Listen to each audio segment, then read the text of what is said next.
পাহাড়ের কোলে বিস্তীর্ণ সবুজের ঢেউ খেলছে কচুর পাতায়। পর্যটকদের মন কাড়ছে চোখ জুড়ানো বিশাল কচু ক্ষেত।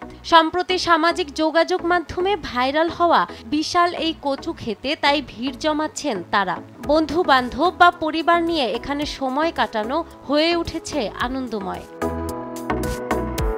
খাগড়াছড়ি জেলা সদরের আলুটিলা পুনর্বাসন এলাকায় পাহাড়ের বিশাল জায়গা জুড়ে কচু চাষ হয়েছে, যেখান থেকে পুরো খাগড়াছড়ি শহরের সৌন্দর্য চোখে পড়ে। বিস্তীর্ণ জায়গা জুড়ে কচু গাছের সবুজ পাতার দোলা মুগ্ধতা ছড়াচ্ছে। অনেক ভালো লাগছিল। এখানে আমি ফেসবুকে দেখছিলাম এটা ভাইরাল কুফু বাগান বলে আর কি। সবাই আমি অনেকদিন আসবো করে আশা হয় নাই, আজকে আমি চলে আসছি। অনেক ভালো লাগছিল। এখানে সময় করে আসা হয় না আমাদের, অবশ্যই আজকে সময় করে চলে আসলাম ওকে নিয়ে এখানে ফটোশুট করার জন্য। খুব ভালো লাগছে এখানে চারিদিকে পাহাড়ের মনোরম পরিবেশ।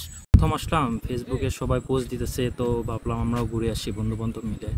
এসে প্রথমে দেখতেছি অনেক সুন্দর জায়গাটা, পাহাড়ে এরকম একটা কচু গাছ বাগান লাগাইছে, খুব ভালো লাগছে। মূলত খাগড়াছড়ি জেলা আইনজীবী সমিতি বাণিজ্যিকভাবে নিজেদের এই জায়গাটিতে কচু ক্ষেত করেন। জেলার অন্যতম পর্যটন কেন্দ্র আলুটিলার কাছাকাছি হওয়ায় রাস্তার পাশের এই জায়গাটি নজর এড়ায় না কারো। চারপাশে ছোট বড় পাহাড়ের মাঝখানের এই জায়গাটি নেট দুনিয়ায় ব্যাপকভাবে ভাইরাল হওয়ায় প্রতিদিন স্থানীয় দর্শনার্থী সহ পর্যটকরা ভিড় জমাচ্ছেন এখানে। খাগড়াছড়ি আলুটিলায় কচু খেতে ঘুরতে, এটা অনেক ভাইরাল একটা জায়গা, অনেক মানুষ এখানে আসে, তো আমরা ঘুরতে আসছি, অনেক ভালো লাগছে। এই কচু ক্ষেতটা আসলে বরাবরই এই প্রথমেই আমাদের চোখে পড়লো। এর আগে কখনো খাগড়াছড়িতে এই ধরনের কচু ক্ষেত বানানো আসলে আমার চোখে আমি আজ পর্যন্ত দেখি নাই। অ্যান্ড হিউজ পরিমাণে লোকজন আসে এখানে।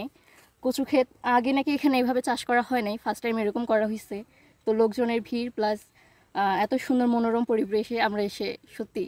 এদিকে কচু, আদা, হলুদ চাষে মাটির ক্ষয় ও উর্বরতা নষ্ট হওয়ায় পাহাড়ের চূড়ায় এসব চাষে নিরুৎসাহিত করার কথা জানালেন এই কৃষি কর্মকর্তা।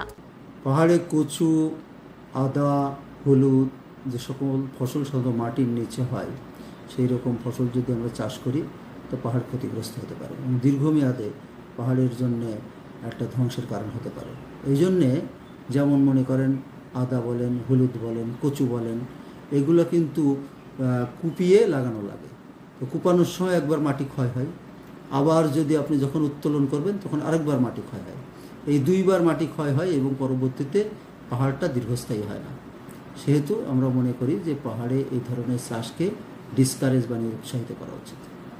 তবে পাহাড় প্রকৃতির মেলবন্ধনে আলুটিলার ভাইরাল এই কচু ক্ষেত যেমন স্থানীয় জীবিকার উৎস, পাশাপাশি হয়ে উঠেছে পর্যটনের নতুন পরিচয়। নাহার বৃষ্টি, নিউজ ডেস্ক, দেশ টিভি।